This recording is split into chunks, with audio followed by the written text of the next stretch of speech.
September 2న power star Pawan Kalyan పుట్టినరోజుని గ్రాండ్గా సెలబ్రేట్ చేసుకోవడానికి రెడీ అవుతున్నారు అభిమానులు. ఈసారి పవన్ బర్త్డే ఫ్యాన్స్కు చాలా స్పెషల్ కానుంది. ఎమ్మెల్యేగా గెలిచాక ఇది పవన్కు మొదటి పుట్టినరోజు. అంతేకాక పవర్ స్టార్ ప్రస్తుతం ఆంధ్రప్రదేశ్ డిప్యూటీ సీఎం హోదాలో ఉన్నారు. దీంతో పవన్ బర్త్డేను ఓ రేంజ్లో ప్లాన్ చేస్తున్నారు ఆయన అభిమానులు. అటు పవన్ సినిమాలకు సంబంధించి 3 సినిమాల పోస్టర్లు రానున్నట్లు తెలుస్తుంది. హరిహర వీరమల్లు, ఉస్తాద్ భగత్ సింగ్తో పాటు ఓజీ నుంచి అప్డేట్స్ రానున్నాయి. అయితే ఓజీ నుంచి స్పెషల్ ట్రీట్ ఇవ్వనున్నట్లుగా తెలుస్తోంది. ముందు నుంచి టీజర్ రిలీజ్ చేస్తారని టాక్ వినిపించింది.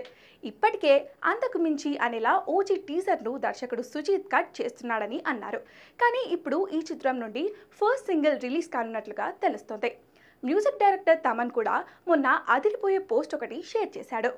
సిల్వర్ స్క్రీన్ పై తుఫాన్కి ముందు ప్రశాంతంగా ఉండండి, త్వరలో కలుద్దామని పేర్కొన్నాడు. దీంతో పవర్ స్టార్ బర్త్డేకే ఓజీ నుంచి ఫస్ట్ సాంగ్ బయటికి రావడం పక్కా అని అంటున్నారు.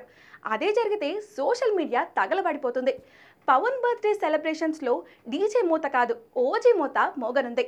అయితే దీనిపై ఇంకా అధికారిక ప్రకటన రావాల్సి ఉంది. ఏదేమైనా ఓజీ నుంచి ఎలాంటి అప్డేట్స్ వచ్చినా సరే సోషల్ మీడియా షేక్ అవ్వడం గ్యారంటీ.